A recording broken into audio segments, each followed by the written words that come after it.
All right, take two because I didn't turn my mic on. Take one. First rule of this channel: we do not talk about the channel. Second rule of this channel: this is not legal advice. So this is going to be the series, team by team, going over what I think I know about each team and what I am looking forward to finding out, either in camp or as the season starts. Going into our real life fantasy football drafts, hopefully at the end of the preseason. So I'm going to start off with the 49ers, and I'm going to do that not just because they are the first team that comes up on Sleeper, as you see here, but because they end up being a really interesting team when we talk about like how much blood we can get out of the stone. So you see last year with the 49ers, they were the second best overall offense. They were number 4 overall when it came to passing yards. They were number 3 when it came to rushing yards. And overall points scored on offense, they were number 3 when it came to scoring 28.9 points a game. What that means is what these guys did last year is very hard to get more out of unless someone else basically gets a big bite taken out of their apple to go along with that. So I'm going to start off here talking about the 49er draft. Their first pick with the first round, 31 overall, Ricky Pearsall, wide receiver out of Florida. I really like Ricky Pearsall. I just don't know how much he's going to be able to get anything done from a fantasy perspective without it really damaging other people. So I don't think he has any value in redraft unless there's injuries. He's going to have more value in like 2 or 3 years down the line when we can figure out the wide receiver situation for the 49ers. I think he's really good. And he was a guy I was expecting to have a league winner written on him if he went someplace else. Third round draft pick, Dominic Pooney, offensive guard tackle from Kansas. He's going to slot in to start right away. I do like him. This is one of the things that I would be listening to in camp overall is going to be how their offensive line shakes out. If I start hearing news that the offensive line is really not gelling, if they're having a hard time putting the combination of guys that they think is the best together, that's going to worry me a little bit. The other one is Trent Williams. If I can hunt him down. Trent Williams is going to be 35 this year, 15 years in the NFL. He is good at real life football. Father time is undefeated, and we're going to talk about father time with the 49ers a little bit today. Overall, let's see. Moving on, Isaac Garriendo, big running back out of Louisville, goes in the 4th round of the draft, 29 overall, and then they go out and they get Jacob Cowing, 35, 35th overall in the 4th. So he's probably going to make the roster because of draft capital. Isaac Garriendo, I'm more familiar with. I think he has a little bit of limitations when it comes to football ability. He is kind of freaky on the field overall. I was expecting him to go someplace better, potentially being a sleeper in fantasy land. Don't love the landing spot, but we are going to talk about him in a little bit. Don't know very much about Jacob Cowling as that like potential slot type wide receiver. I was hearing that guys like this may be going off the board because the change to the kickoff return rules. So, if Ricky Pearsall is not going to have a lot of fantasy value, Jacob Cowling is going to have like 0 fantasy value unless some strangeness can go on. So to start off with, we're going to go with Brock Purdy, the 49ers quarterback. He finished as quarterback 6 last year on 4,200 yards passing, 31 touchdowns to go along with 2 rushing touchdowns. Has a little bit of deceptive nimbly-bimbly, and that can go a little bit either way. So I do think the overall stat line for him is going to be relatively close to what he did last year. Remembering that, if he gets a couple more rushing touchdowns, that's going to have to come out of someplace. They scored a lot of points. They're just not going to be able to manifest too many more touchdowns on the year without it coming out of someplace else. So again, I think they scored like 61 total touchdowns last year. He scores a couple more. There's just not going to be a lot more scoring opportunities to go out for the team that finishes the 3rd overall scoring offense. So the other thing is going to go into the passing total passing touchdowns for Brock Purdy. If he gets up to like 36 or so, which I think is going to be where he's capped out, that's likely going to come out of Christian McCaffrey and the other running backs' theoretical upside. I could see him going all the way down to like 24, the offense being necessarily good, and then there's a whole bunch more rushing touchdowns that go into the team. You're either betting that the 49ers offense is just not good, or they stay at this ridiculous level and no one takes a step forward without taking a bite out of somebody else. Like that's what I would be buying. In the case of Brock Purdy, and I have this pulled up right here, he is going quarterback 11 on ESPN. I have him ranked, I think quarterback 16, something like that. Yeah, quarterback 16. That's primarily because I think he's capped out, and that, as quarterback 6 last year, you're looking at guys like Joe Burrow getting hurt, Justin Herbert getting hurt, having down years. Also, Anthony Richardson gets hurt.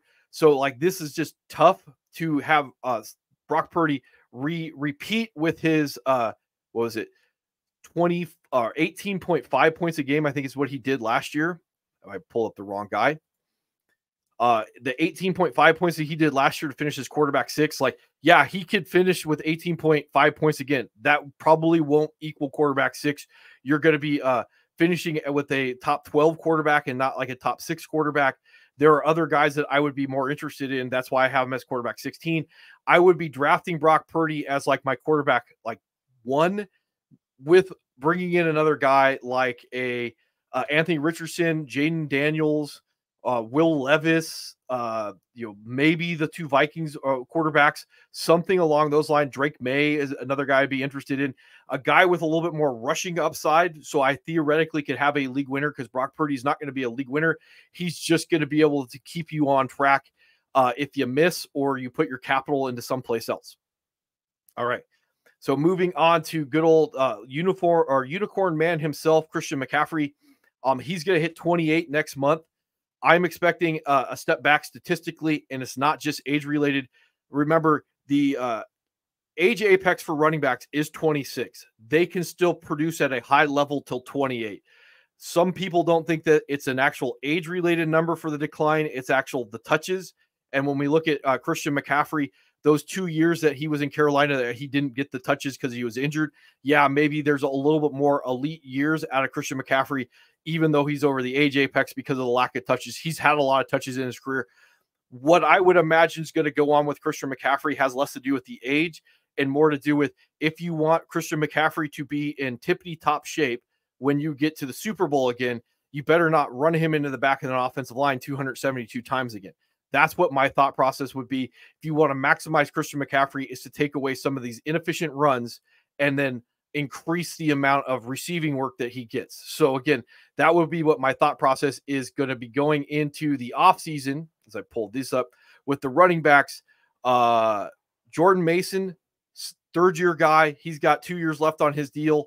Elijah Mitchell, he's going to be a 4th-year guy. He's got the last year of his rookie deal. They go out and they sign Isaac Guerrero. What I'm expecting is these 3 guys could get some of those inefficient touches. Those inefficient touches usually end up being rushing touchdowns, because those are when you're just running a guy into the back of an offensive line. So over under 14 touchdowns, I'm going to go under on that one. The other thing I would be expecting is theoretically Isaac Guerrero winning the handcuff role for the 49ers. So Jordan Mason or Elijah Mitchell not even making the roster. If there's a priority handcuff that comes out of the 49ers camp, that's something else I would be looking forward to. 4th-round draft capital for Guerrero means he's probably not going to get cut. He's going to be on the roster one way or another. So it's going to be an issue if Jordan Mason or Elijah Mitchell are the odd man out if they get traded or something like that. And Elijah Mitchell's on the last year of that deal. Stuff like that. So to finish off with Christian McCaffrey, I could definitely see the overall regression in rushing yardage and rushing touchdowns, probably closer to this 2022 season with the 49ers, where he does 1,100 yards rushing and 8 touchdowns. That's going to be a massive step back. He finishes running back 2 that year. Also could see that he's going to have a closer stat line to this 2022 receiving work, 85 receptions, 741 yards, 5 touchdowns. But, and here's my but, this is why I have Christian McCaffrey as running back 2, Breece Hall running back 1. They went out and they put their number 1 draft capital into Ricky Pearsall, and how I would see Christian McCaffrey being used in the passing game ends up being very similar to how I could definitely see good old Ricky Pearsall being used in that slot short area type situation. Maybe Ricky Pearsall is just going to be that number 3 guy that they spent on. They're not going to design the offense around it. They're not going to try and take some of those touches away. Maybe this is just insurance for Christian McCaffrey. I don't know. But that's kind of what I'm thinking for Christian McCaffrey in the running game for the 49ers. All right. Moving on to the passing game.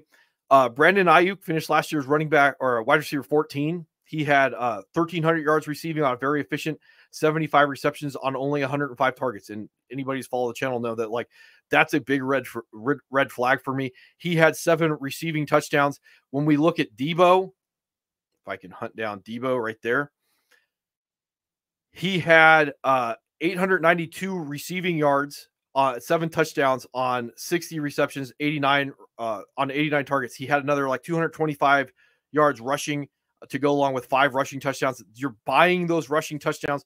Those rushing touchdowns are going to end up being like very, very difficult to predict on a year-to-year basis with because there's no other run or no other wide receiver in the league that gets used like Debo does in the running game. So again, I don't know. Again, I would probably be guessing the over-under line is going to be close to that 900 yards of receiving. That breakout year that he had in 2021 with 1,400 yards and 6 touchdowns. Yeah, again, I could see plus or minus 12 total touchdowns for Debo and plus or minus 11 or 1,200 yards total offense that I'd be looking at with Debo.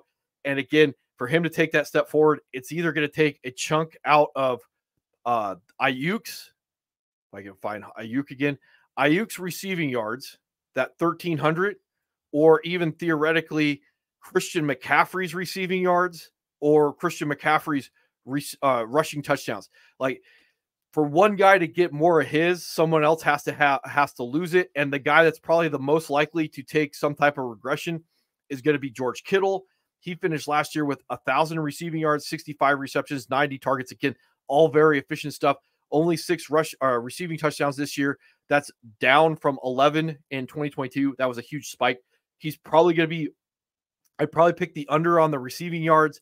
I'd say the over under of 6 receiving touchdowns for George Kittle. I have Kittle as tight end 9, and that's mostly because one way or another, you're probably buying a fantasy relevant tight end, even though he's not going to win you a league unless there's, I wouldn't even say that. Now that I think about it with the 49ers, like even if there's an injury to Brandon Ayuk or Debo, you're probably going to be looking at now Ricky Pearsall being theoretically a league winner at that point. So I wouldn't just definitely say that like those targets are going to go, those vacated targets are going to go to Ayuk or even Ayuk, Debo, Kittle, or even Christian McCaffrey. They just might end up going to Ricky Pearsall at that point. So like, again, at these values, and this is the biggest thing, like Brock Purdy, quarterback 11, I'm not spending that price to get a guy who can't win me a league.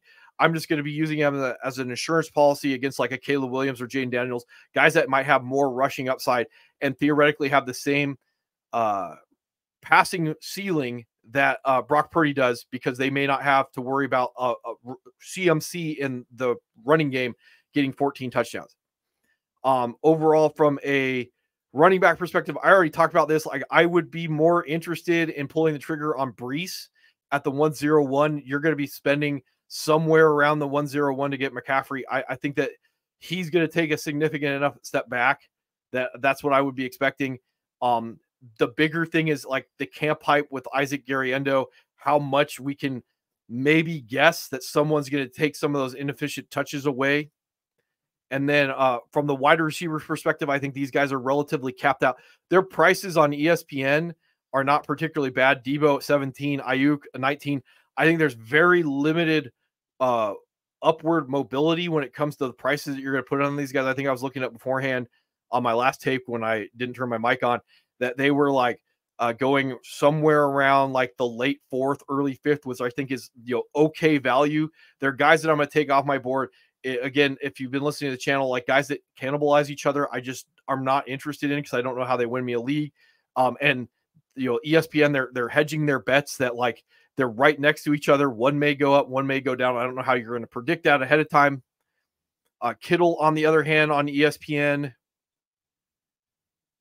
probably should be like tight end 6 is way too expensive for me, considering that like he probably has no way to win me a league. If you're wondering about Kittle when it comes to age, there just aren't particularly good metrics on age for tight end. Tony Gonzalez, he played till like he was like 38 and he was fantasy relevant. I think Antonio Gates like 35. Kelsey's still relevant. it's probably more George Kittle's style, being this like ultra physical blocker, that hurts him more than that the actual age. So maybe some of his upside, but his upside is going to be capped by the amount of opportunities in the offense of the passing game overall. So I'm not worried about him turning 31 this year. If anything, I'd be a little bit more concerned with, like, last year's third round draft pick was Alabama tight end Cameron Latu. Latu is probably more of an H. He's probably going to end up maybe being more the replacement for Kyle Juszczyk. But again, he's coming off a year, Latu, where he was on IR. I don't know how he's going to also fit into this offense, a former third round pick that's just another mouth to feed in all this. So from a fantasy perspective, I would be looking more to draft Kittle around like tight end 10 as a security blanket for taking a flyer on like a Noah Fant or a Brock Bowers, or I'm trying to look at some Sinote, the rookie Redskins tight end, something along those lines, than expecting like Kittle or Brock or Kittle or Purdy are going to win me leagues. And Debo and Ayuk are probably going to be like safer picks, but they're also going to be like very difficult to predict ahead of time because of the possibility that they just eat into each other. So their theoretical ceiling to win me a league is going to be capped overall. And I'm also expecting that Christian McCaffrey takes a step back on the season, not just because of age, just because it's probably a very bad idea that they run him in the back of an offensive line. And overall, from how good the 49ers were last year, right here, there's just going to be very little that they can take a step forward without like essentially breaking the game, because they're good on defense. They can pass the football at a top 5 level, and they can run the football at top 5 level. So unless like something breaks that we can't entirely predict outside of maybe like age, there's just very little to get out of these guys. And if they do get more out of it, it's because someone else is disappointing at their ADP going on. So anyway, that's what I got for today. I'll see how this video works out and if I'm going to continue breaking down the teams one by one.